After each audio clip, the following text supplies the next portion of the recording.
Hi, welcome back to H.O.P.E 2020. We're so happy that you could be here with us. A big shout out and thank you to all the attendees, presenters, and volunteers. This conference has been quite remarkable, and I'm grateful to be here with all of you for this epic show. Our next session is with David Hétu, who leads the scientific research operations as Chief Research Officer at Flare Systems. All right. David's talk is titled Pricing and Mapping the Underground Economy, an analysis of contracts on the biggest online hacking forum. Don't forget the matrix chat for question. Let's go to the videotape, broadcast control. Thank you. So good Friday evening, everyone. Thank you for joining me today for this presentation. The title of my presentation is Pricing and Mapping the Underground Economy, an analysis of contracts on the biggest online hacking forum. So my name is David Hétu. My background is that I have a PhD in criminology. I've been doing research on malicious actors and cybercrime for the past 10 or 11 years now. My focus is mostly on the social organization of illicit markets, as well as criminal achievement. And my background is academic, and I presented here in that capacity a couple of years ago. So in 2016, I was at a H.O.P.E conference to talk about our BitClush, which is an open source Bitcoin transaction tracking tool that is still available today.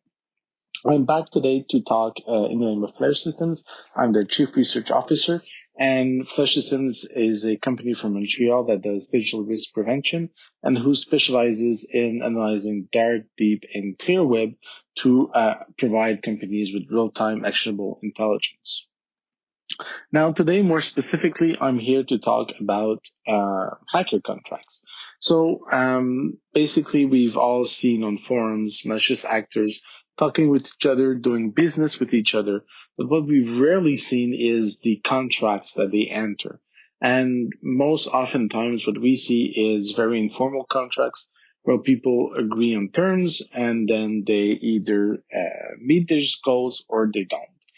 In this case, what we want to do is we want to index these contracts that have actually been formalized over the past few months and want to understand exactly what their costs are, what they are, as well as mapping the structure of the social organization of the illicit trades translated by a specific forum, which is called hack forums.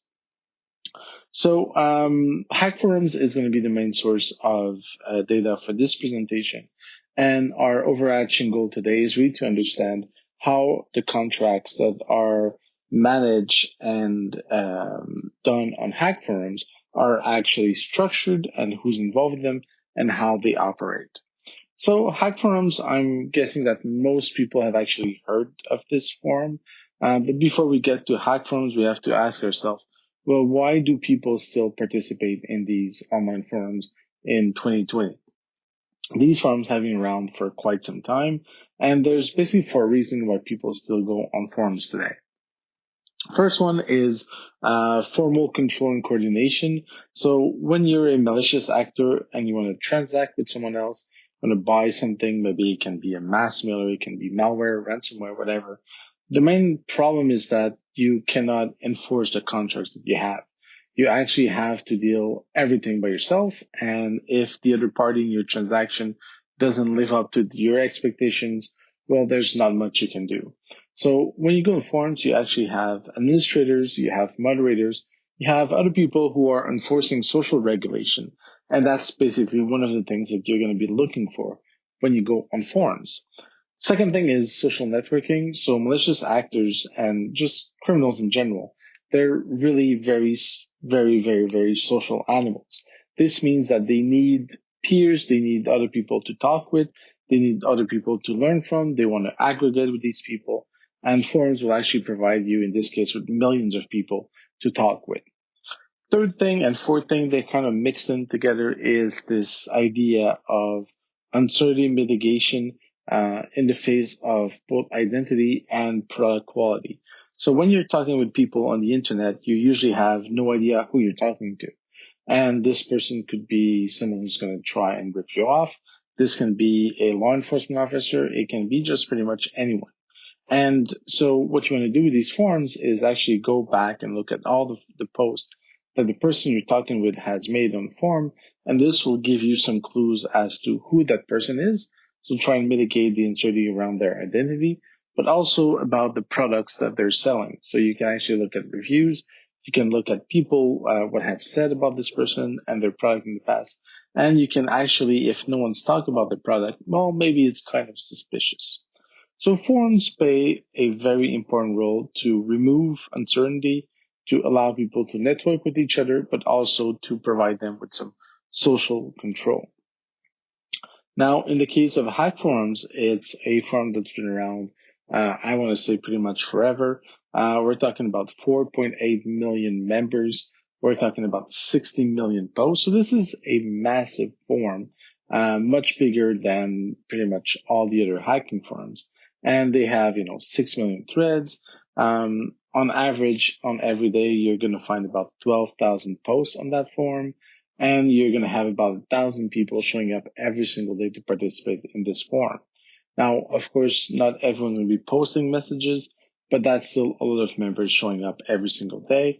And just to give you an idea of the activity, on average, a thread will get about 9 replies, which means that there is a good level of activity when we're looking at threads because people are replying to each other when we're looking at threads. Now, hack forums is often seen as this place where, script kiddies, unexperienced malicious actors are going to operate. But what we've seen actually in the past is that hack forums is really a place where pretty much everyone goes. So, of course, you're going to have your script kiddies, you're going to have your unexperienced hackers going there just because when you type, hack forums on Google, what do you get? Well, you get, hack forums. But you're also going to get very experienced malicious actors. And these are just, a few of many news stories that talk about how, these established or experienced hackers actually hang around hack forums. And where this draws us back to our social networking aspect. It's just because when you're in hack forums, there's so many people to talk with. This is a place where everyone goes, which means that this is a place where everyone's going to be. So when we look at these analysis today, yes, we are going to have some, new malicious actors, but we'll also have a lot more established people being involved in this trade. And that's something that's really interesting for these analysis. Now, hack forums is a forum for social networking. If you're looking at what the main sections of the forum are, well, you're going to have, live, tech, code, gaming. You're going to have all of these, very various sections. And here you have a screenshot of some of the threads that were posted in one of the subsection, with someone claiming, I made my first sale. Someone else bragging how they made $1 million. So you're going to have this mix of people just bragging, people just looking for friends. But you're also going to have something else. And what you're going to find is a forum that is all about, business. And in this forum, what you're going to have is independent sellers that will post advertisements. And these, will often include screenshots or graphics of, kind of their publicity, their flyer, if you will, a description, their pricing and business model. More and more, we're seeing software as a service for malware, and we can get back to that later on if that's of interest to you. You're going to have, contact information, and very often you're going to have vouchers by past customers. So people, just reposting messages saying, this person said that I provided a good service. Maybe you should buy from me. So here you have an example of someone who's selling a social media bot. So it's basically someone who will, retweet your tweets if that's something you're interested in. And you have the price, you have the service they're offering. And as you can see, they very often have these, very handy, very nice, colorful flyers that they use to advertise their products. Now, a couple of months back, what was really of interest to me was that hack firms actually decided in 2018 to establish these contracts. And in this case, it was meant as a way to reduce uncertainty and to build trust between the parties in transactions. So basically, if you wanted to deal on hack firms, you had to go through this contract interface. And you have an example over here where you're going to see that you're going to have the actors who are going to be involved. You're going to have dates. You're going to have status. There's probably way too much information, but you actually have this flow going from, awaiting approval, so waiting for both parties to agree on the terms of the contract. Then you have all the lifespan of the contract. It's evolving, it's ongoing, and then you get to this complete phase where you're even going to have feedback by both parties saying that this went well or not. And this is a very rich source of information. You're going to have, Bitcoin wallets, Ethereum wallets. You're going to have, the terms of the contracts, the obligations, on the left and on the right. So both parties of this transaction, what their obligations are. And most interesting is you're going to have a status. So you're going to see, is it a completed contract? Is it an ongoing contract? Is this something that was litigious? So what happened with this contract? The final thing that you should look at is actually on the top right is the visibility of the contract. So visibility can either be public or private. And in the case of private contracts, all we can see is who are the actors involved in the contract and the date and its status. So about 10% of the contracts on hack forums are public, and more what we're seeing is that they are more on the private than on the public side. So the first thing that we wanted to do was to look at the content of these contracts. So we downloaded the whole list. So that was about, I believe, 200,000 contracts that were published, and that is up till maybe 2 weeks ago. But we couldn't, of course, analyze all of the contracts because we only had access to the contracts who were public when we're looking at the content of these contracts. So what we did is we sampled some of the public contracts, and what we came up with was this typology of what are the product and services that were bought through these contracts on hack forums. Now, once again, this is just a sample, just a subset of everything that is going on hack forums. So, of course, there are some very important questions that we're going to be asking. So, for example, there really wasn't much activity around ransomware, for example. And that was kind of a surprise given how prevalent and important, ransomware are these days. Still, what we found was that there were 5 main categories of product being for sale on hack forums through these contracts, and that was everything related to money, stolen credentials, hacking tools, reputation points, and methods. I'm not going to go into other very much, but I'll just dive very quickly into these, 5 first. Okay, so looking at money first, it's mostly the cases of contracts where people are going to exchange a cryptocurrency for a fiat currency. So basically just, US dollars. In many cases, and actually in most cases, what you see is PayPal being involved. So 56% of the contracts were about PayPal. We had about 26% of the contracts that involve gift cards or points. Very often these were for Amazon gift cards, and that's very easy to understand. So someone has some cryptocurrency and they want to buy something on Amazon. Well, basically they're just going to get these Amazon gift cards and they're going to buy something on Amazon. We've seen also apps, for example, cash apps, and this is a way either to launder the money or a way to actually do some fraud. So what we've seen is that the rate to launder the money or make these exchanges is anywhere between 0 and 50%, depending on the actors involved, depending on the currency as well. But if you want to get, some Amazon gift card and you have some Bitcoins, it's usually going to be between 0 and 50% of the amount that you need in the gift card that you're going to have to pay more in Bitcoin to get this cash. And of course, we've all seen all the ads, for PayPal, but where people are just, selling PayPal accounts and credentials for PayPal accounts. But what we've been seeing more and more is actually also food services. So here, for example, you're going to have someone who says, well, if you want to order some food, Well, basically, I will sell you this food credits for about half of the money. So if you're gonna get, $50 worth of food and order tonight for you and your girlfriend, well, it's gonna cost you about $27.50. It may take a couple of hours to add the balance to your orders. So just, be advised, don't call me at 5 p.m. on Friday to order something in half an hour. And they, of course, are gonna take, Bitcoin and other, currencies in the US only at this point.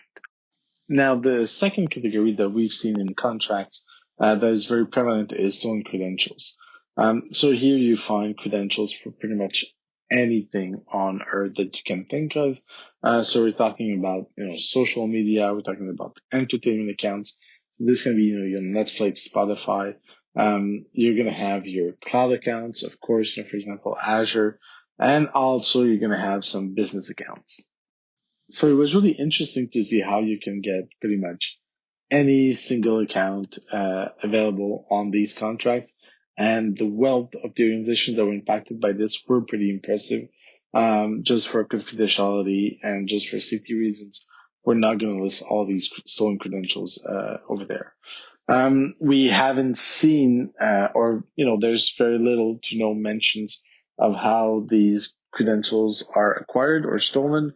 We know that there is a lot of phishing and credential stuffings going on around this. And here, what you can see is actually some example of credential stuffing going on. So what you see is basically someone using a specialized piece of software to use a list of username and passwords that were stolen somewhere else or just downloaded from the internet, and then they're used to attack a service or a website to see if these credentials work.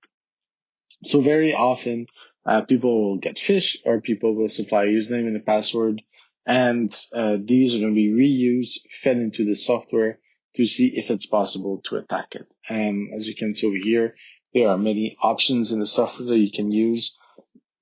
You have the list of all the username and passwords. And in a second, you're going to see the attack being launched. And then you're going to see, as you see on the top right over here, you're going to see the accounts that were actually validated by this attack. Now you're going to see, for example, this is an ad for a virtual, just a cloud account. And you have, where should we contact the person? So on Discord, you have all the credits are available in the account, and that gives you an idea of what you can do with this cloud account. Third thing you can do is look at hacking tools. These hacking contracts are very often used for hacking tools. So here you're going to have virtual private servers, web hosting, mostly bulletproof private hostings are going to be the dominating products. But you're also going to have other types of hacking tools. And so what you're going to find is, for example, contracts for social network bots. This was part of a research that I did previously with GoSecure, a Canadian cybersecurity company, where we looked at social network bots. So basically bots that will like your post, retweet your post, and just give you followers, which is a very booming business right now. Also contracts for mass mailers. So basically either software or services to send phishing emails. And finally, which was kind of more worrying, was this trend for Android rats. So basically just this malware that you can use to infect Android phones. So we'll get back to that, but there was little to no mention of popular malware categories such as ransomware. And so our belief is that this is kept to the more private contracts. So this is something we have little to no visibility into, unfortunately.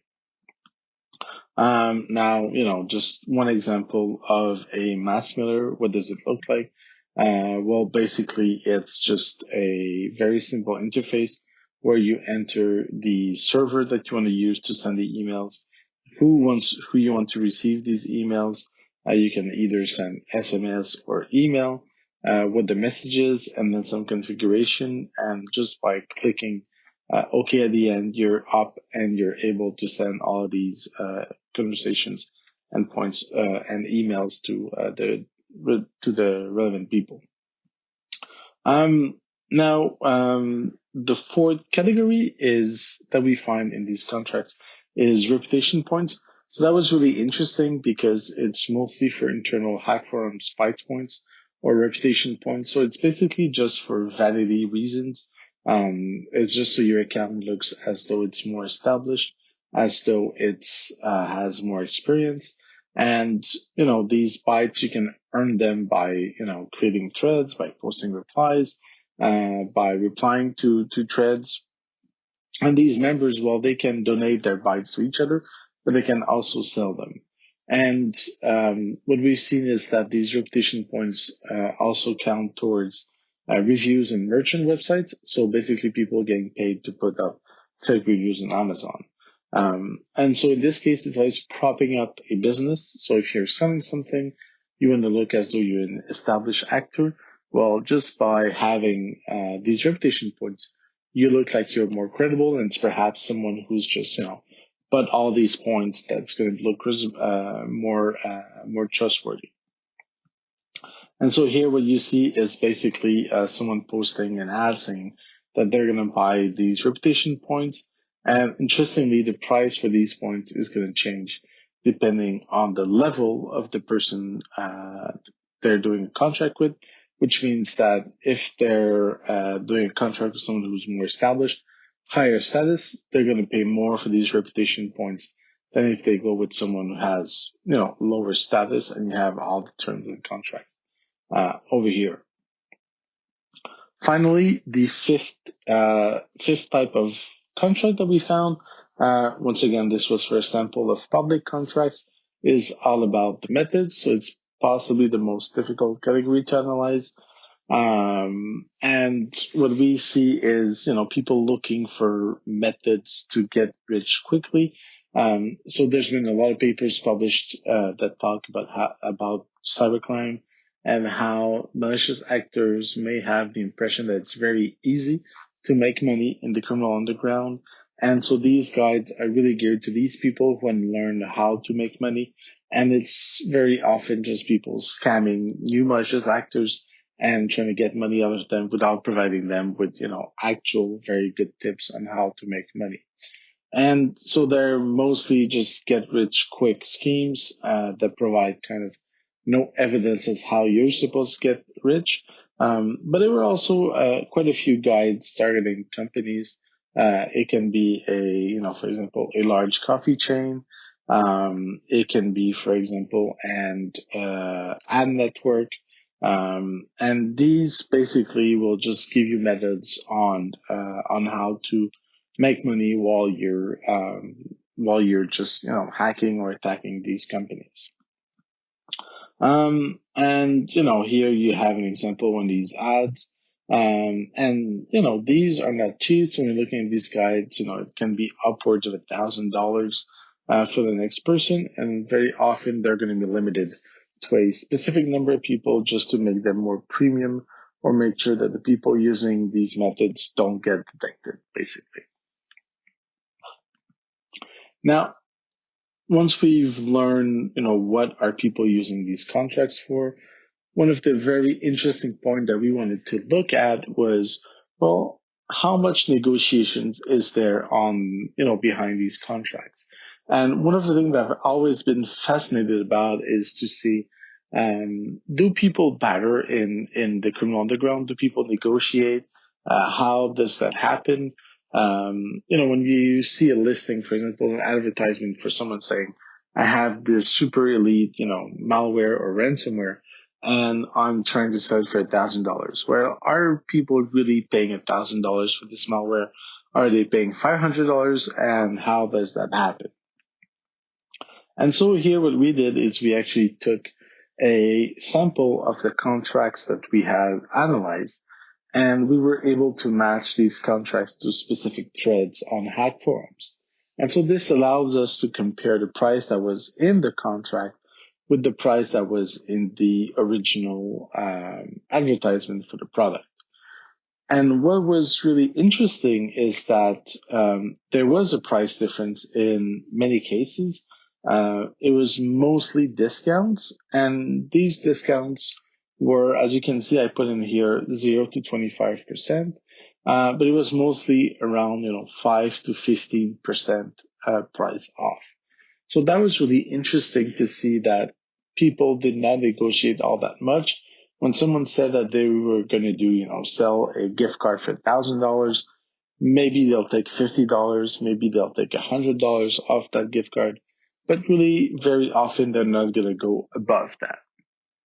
What was really interesting though is that there was actually quite a few people who didn't pay anything for their product. And this is something that's been raised in the literature in the past, and this is all about the samples. And it's really interesting to see that many malicious actors will actually agree to make contracts for samples. And so before you buy something that's quite expensive, maybe you want to try it out, kind of the same thing as with drugs. And so that's why you get some people getting 100% off the price, just because that means that they're just, get a free sample for this product.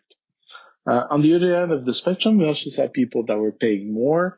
In most cases, when people were paying more than the price that was advertised, it was related to money, and that's because the exchange rate had changed. So basically, if it costs more to buy Bitcoins at some point, that means that, the price of the listing is going to change. But mostly what we saw is that when you're doing analysis on these advertisements and you see a price for a product, what you can expect is that most times the people who are buying this service are going to pay maybe 5, maybe 10, not really more than 15% off the list price for that product. So when you're doing these economics analysis of these firms, it's really interesting to see that you can actually rely on these numbers. And if you want to build scenarios, some that can be like conservative or some that can be maybe more loose. Well, you can actually use these numbers and use these contracts to model exactly how much money do you add or take away from these contracts when you're analyzing their price. Now, the last thing that we wanted to do was to look at how these contracts are organized. So now we know what's in those contracts to some extent. We know how they're priced, how much negotiations there are. But next thing that we wanted to do was to look at the social network of hackers and try and understand exactly how is this network structured. So the first decision that we had to take was, so do we take all 200,000 contracts that we had downloaded? I felt as though that maybe wasn't the best idea because a lot of these contracts are actually incomplete. And when you're talking about these incomplete contracts, it's not clear whether they just never happen. It's not clear whether the people fail to deliver on their obligations. So there was a lot of uncertainty around, were the people involved in the contract really involved in the contract, or did things fall out for any reason? I mean, what was this real? So the decision we took was to look at only the completed contracts on hack forums, and this is about 85,000 contracts over the last 26 months that were collected and analyzed here. And what you're seeing is basically the number of transactions per month for these contracts. And it's really interesting to see that there's an upward trend. So as time passes by, more and more people are using these contracts. And also, for some reason that is kind of difficult to explain, but around March, April, or, beginning of the spring of each year, you see this, this peak in the number of contracts that are being launched on hack forums. So we know there are these cycles on online illicit markets. For example, usually in the summer, there's fewer contracts, less activity around Christmas. It's the same thing, early January. So it kind of follows retail to some extent. And in this case, the peaks really appear to be in the spring. This is when everyone kind of comes out of the winter, needs some money, and that's where they're doing a lot of contracts. When we're looking at the number of actors per month, it follows a very similar pattern to what we just saw with the contracts, of course. We see the peaks kind of at the same places, and we see that there's right now about 2,000 people, give or take, that are going to be active each month on hack forums doing contracts, so quite a sizable number of people. And when you looked at the number of transactions, it was around 3,000 to 4,000 average that you would see.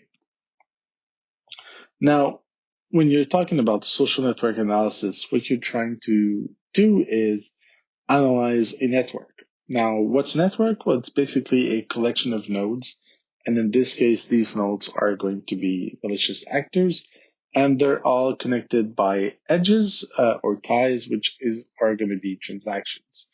Now here, it's always very important to remember that the exclusion rules do have a significant impact on the analysis. So once again, we only look at the completed contracts. That's about 85,000. We haven't had a chance to run the numbers of the overall data set, but I wouldn't be surprised if we found something that was pretty different when we include a different set of networks. So every time we're talking about these networks, we have to remember kind of what they are. Now, there's 2 points of view that you can take when you're doing social network analysis. You can either look at the network level, so basically the structure of the level of the network, or you can also look at the ego or individual level. So for this presentation, we're going to focus on the network level. And as I said, so between May 2018 to July 2020.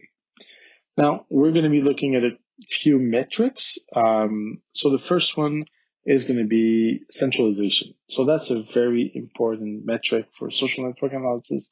It's basically how are the ties centralized in a network. So is everyone doing their contracts with the same person, as you can see on the left, or is everyone buying and selling from each other, as you can see on the right?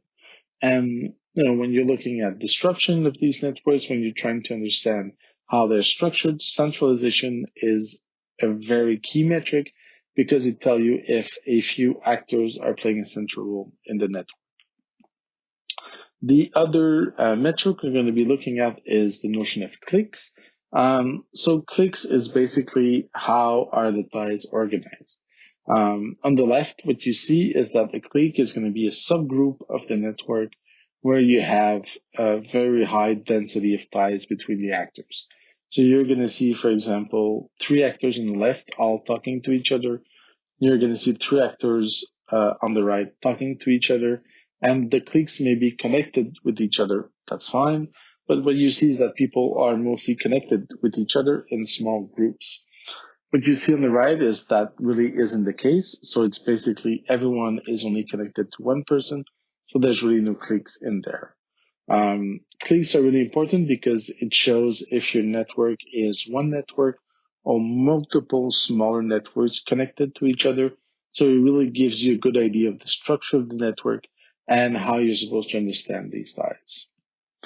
Lastly, and that's kind of a measure for repeated business, we want to look at how these networks change over time. Here we had to make a decision once again, and we decided to aggregate all the links based on the month of the year. So just because there are these cycles over time and they tend to repeat themselves year after year, it felt as though aggregating all the ties on a monthly basis made sense in this case. And what we wanted to see is how many ties do we have in month number 1 are still present in month number 2. And so this is what we call the Jaccard Index, and it's a measure of homogeneity between the months or the similarity between month over month. So what we're looking at is if I buy something from someone in January, am I going to buy something from that same person in February? And so it really gives you a good idea of what's going on there. Now, we computed what these networks on hack forums look like, and this is actually what you get. So I'm going to let it cycle through, and what you see is each time it refreshes is a new month that you're seeing. I skipped a few months in between each of the images, so it gives you kind of a nice idea of the evolution of the network. And each dot is a malicious actor, and the bigger the node, the more transaction the person is involved in. So we don't really know who's buying or selling. All we know is people involved in the transaction. And as you can see in each of these frame, you do have bigger nodes that appear. You also have sticker lines, which shows kind of sticker interactions, but it's basically a very decentralized network with a lot of actors not doing many transactions and a few key actors doing a lot more transactions than the other actors. So that was kind of really interesting. Now, looking at the results, the first thing that we see is centralization scores, and these were extremely low. So just as you saw before, there were a lot of ties each month, and it's not like there was one actor that was receiving all those ties. Yes, some people received more ties than others, but there wasn't really anyone who was receiving all the ties from everyone. So these scores of centralization are multiplied by 1,000, and they're actually extremely low. And so that was really interesting because no one seems to be able to corner the market on hack forums.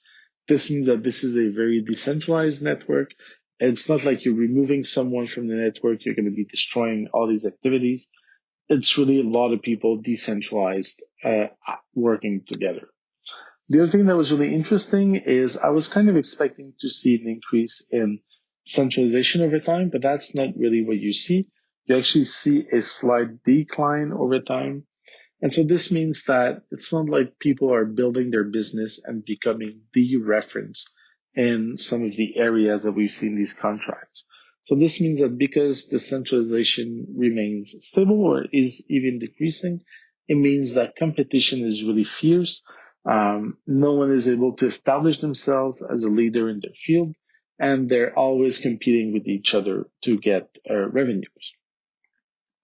Now, when we look at clicks, it's even lower. And what you actually see is that even though the contract started with higher level of clicks, these numbers are multiplied, by the way, by 10 million, which means that they're incredibly low, and they're actually going down over time. So that was really interesting. So it means that, there were pockets of people dealing with each other at first. And over time, what we see is actually decentralization, which means that people are not really buying from each other in small pockets, is everyone just buying from everyone else. And so what we see is that there's not these gangs being formed, there's not these subgroups being formed, and it's a lot more random and a lot more decentralized than what we could have expected from this network.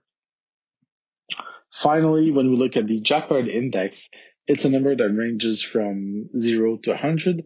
And the closer you are to 0, the less similarity you're going to have month over month.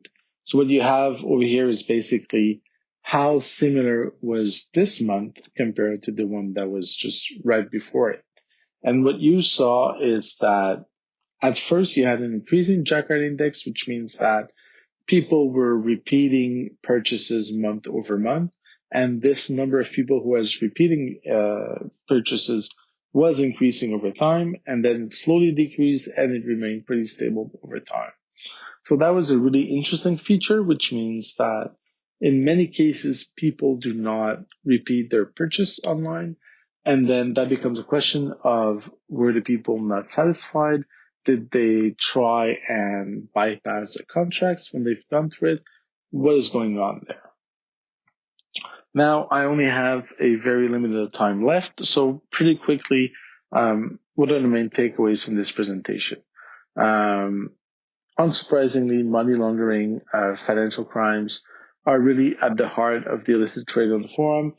We saw a lot of money-related products being advertised. We saw stolen credentials for financial institutions and others being advertised on this forum. And there was a surprising absence of certain popular types of attacks, for example, ransomware. And so we have to remember that we only looked at the public contracts. And so it would be really interesting if we could look at the private content. And one of the projects that we have that will be ongoing is trying to look at the general products being advertised and mapping that to the public contracts and seeing what kind of product are being advertised that we're not seeing in the contracts to try and peek into these private contracts, something we couldn't do for this presentation, unfortunately. What we saw was that vanity and status is extremely important. Yes, for social networking, but mostly for business. There's a lot of research being done on the status of people and how this really improves their social embeddedness and how they can connect with each other in these business transactions. That's something we can talk about if you're interested as well. And this was something that was really important in these contracts. Now, there was very little margin for negotiations. Samples are available. And it was, I would say, kind of the most surprising feature of these contracts is how decentralized they are. I've published many papers on this topic and other, particularly the dark web, where we see that, these markets are going to be very centralized. So a very limited number of actors, for example, 1% of vendors are going to be making 90% of the sales. And this really was not the case with hack forums. And so kind of this forum platform maybe is more decentralized. People can try out many things. Maybe they're less afraid to try and transact with other people because they have this social regulation. So this whole idea of being nested into this official platform maybe allows you to take more chances, try dealing with more people, which indicates or explains why we have less repeated business with someone and people are exploring alternative options when they're buying something illicit. And of course, it's also impacted by the limited stability in the ties. And so there's a lot of questions arising around the usefulness of this platform. So moving forward, we plan to look at different type of models to build out these ties. Relational event model is something we're experimenting with and we need to refine. And looking at the failed transactions, I think that's really interesting. So why have these transactions failed? What can we learn from these failed transactions as well is something we'll be looking at. And if you have any questions, here's my email address and I'll be happy to answer any questions.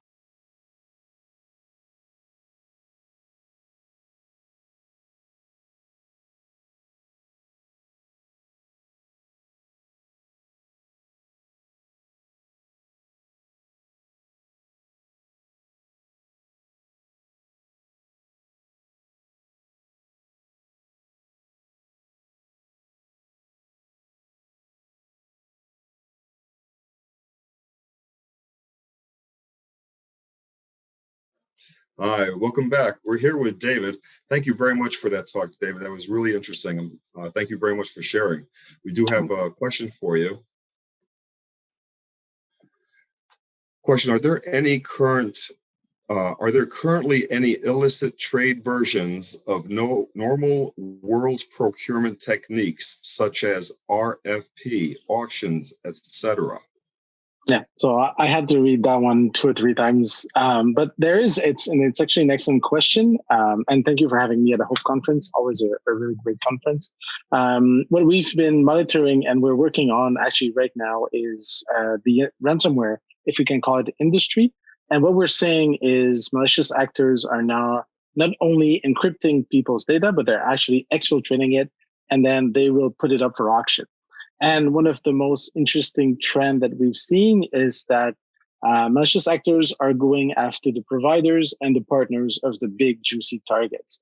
So if you want to get into NASA, for example, pretty difficult, but maybe there's a third party working with NASA that you can actually hack, get their files, and then you can auction off NASA files by going through the third party. And so we've been monitoring and looking at a lot of these websites where we have auctions derived from these ransomware attacks. And these auctions are going to be very expensive, so tens of thousands of dollars, if not 6-figure. And so what we're seeing is something that's, auctions, kind of like what eBay had, but for stolen confidential information. And I was talking in my talk about, the samples and the hit. I know there was a comment in there in the chat room. But it's kind of the same thing with these auctions. So they'll give you maybe a database, maybe a few files for you to sample and make sure that, you're buying the good stuff, basically. I see. And so how does that work? I mean, let's say you buy some data and it's not what it says it's supposed to be. There's no refunds, is there? No, so one of the perks of going through the forums and going through, for example, the contracts I was talking about with the hack forums, is that you actually have someone that can enforce the contract. So of course, there's no lawyer you can It'll call. still There's auto apply. yeah. So you will not have any cops that you can call, but at least you're going to have these forum authority, and so people are going to be invested. Make sure to in only have one video open at a time. And so you're going to have these forum administrators who are going to be enforcing the contracts and either banning the people who are going back on their word. You're going to have the administrators putting out concerns, putting out messages, and sometimes you're even going to have bonds. So people, before people can become a vendor, they're going to have to pitch in these $500, $2,000 as a bond, and then if there's a fraud, well, the administrator is going to use that money to pay back the people who are defrauded. So that's something that we've been talking a lot about with the pandemic and insurance for travel and how you're supposed to get back your money. Well, it's kind of the same thing where you have bonds and then you reuse that to pay back the victims, basically. Right. That's a very interesting concept of what we would call self-policing type of thing. Very interesting. All right, our next question is, some of the models you showed are fairly difficult for non-specialists to understand. Do you think understanding a model is necessary, or is an informal understanding sufficient? And then a follow-up is, do you think we should avoid following gut feelings? So that was just a few minutes to explain what social network analysis is. And that's totally understandable. I've taught, 45 hours classes on social network analysis in the past. I tried to pick something that was kind of the main areas we should look into. So one of the things that's really interesting is this idea of centralization. So is there one person selling, malicious software, stolen credentials to everyone in the community, or are there hundreds or thousands of people doing that?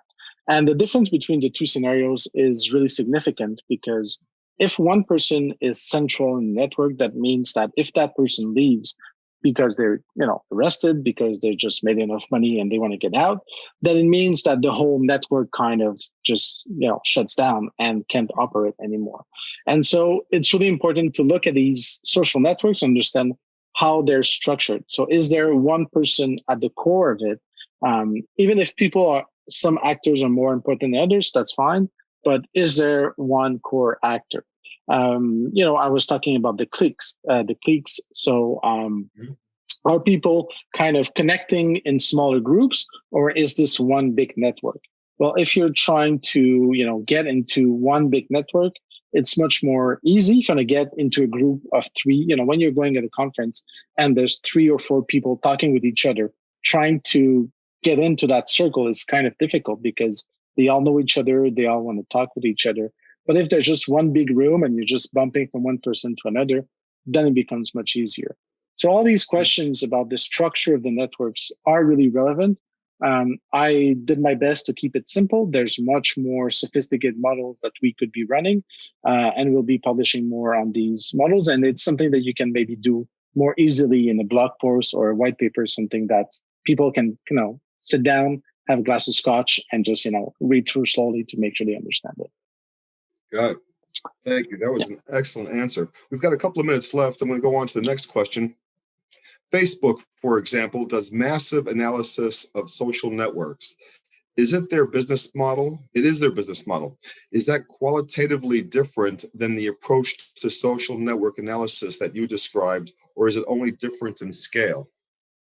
Yeah, so basically the really most interesting thing with social network analysis is that it applies to everything. So you can use it, for your personal relationships, if you want to find a girlfriend, if you want to, make sure you have a promotion network, if you want to be successful in a criminal career, whether you're talking about ants or planets, it's all, all connected together.